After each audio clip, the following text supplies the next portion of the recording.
ဒီနေ့ပြောပြမှာကလောကကြီးကပျက်စီးတော့မယ်ဆိုလို့ရှိရင်ထင်လာတဲ့နမိတ်လက္ခဏာတွေအကြောင်းကိုပြောပြပါမယ်အဲ့ထင်လာတဲ့နမိတ်လက္ခဏာတွေရှိတယ်ပေါ့နော်ဘုရားဟောတုတ်တော့အတိအကျတုတ်တန်တော့အတိအကျမသိတော့ဘူးအဲ့ဒါရှိတယ်အဲ့ဘယ်လိုမျိုးလက္ခဏာကြီးပြလဲဆိုတော့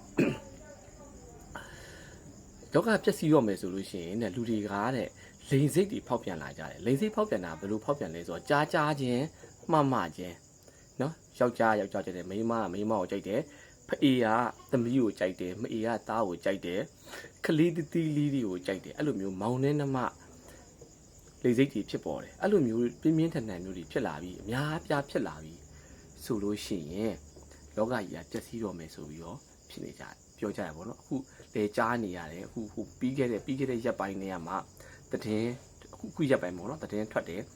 ခလေးလေးတွေကိုကိုပိုင်ကျောင်းမှာဆရာတွေကနေပြီးတော့ယောက်ျားလေးတွေရောမိန်းကလေးတွေရောကိုလိမ်မိုင်းဆိုင်ရာနောက်ဆက်ဆော်ထားတယ်ဆိုတာပြီးခဲ့တဲ့လပိုင်းကထိုင်းမှာကြားရတယ်အခုမြန်မာနိုင်ငံထဲမှာကြားနေရအရန်ကြောက်ဖို့ကောင်းတယ်နော်လိမ်မိုင်းဆိုင်ရာပုံမှန်မဟုတ်တဲ့လူတွေရဲ့လောက်ွက်တွေကအရန်ကြောက်ဖို့ကောင်းပါတယ်အဲ့ဒီလိမ်မိုင်းဆိုင်ရာပုံမှန်မဟုတ်ဘဲနဲ့စိတ်အရန်ပြင်းထန်တယ်လို့ပေါ့နော် LGBT တိုင်းကိုမပြောဘူးဒါပေမဲ့အဲ့လိုမျိုးလိန်စိတ်ခံယူမှုမှားယွင်းပြီးတော့ပြင်းပြင်းထန်ထန်ရှိတဲ့လူတွေကိုပြောတာပါ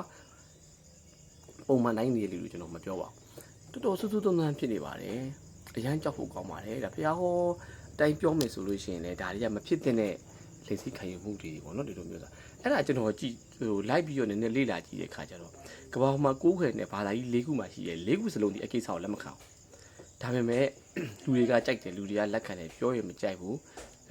ကျွန်တော်လည်းခုအဲ့ကိစ္စကိုတဲရဲ့ပြောရတာမဟုတ်ဘူး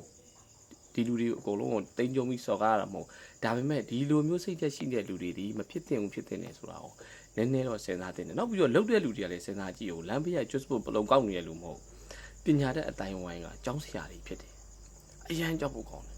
တတိထားကြပါကိုလည်းပညာတတ်ဆိုတဲ့ဂုံပုတ်နဲ့ညီအောင်လို့ကို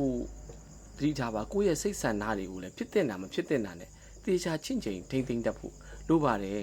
နော်တတိလိုတယ်တတိအိန္ဒြေ၅ပါးဆိုပြီးဘုရားဟောထားတာရှိတယ်အဲ့ထဲမှာတတိပေါ့နော်တတိကအရန်ရေးကြီးတယ်အဲ့တတိအရန်ရေးကြီးတတိကိုတေချာထိမ့်နိုင်တော့မှကိုယ့်ရဲ့အိန္ဒြေကိုဖြစ်တဲ့နာမဖြစ်တဲ့နာကိုတေချာလုံနိုင်စွမ်းဖြစ်မှာအခုလူတွေကအဲ့လိုမဟုတ်ဘူးကိုလှုပ်ချင်ရေးလှုပ်တယ်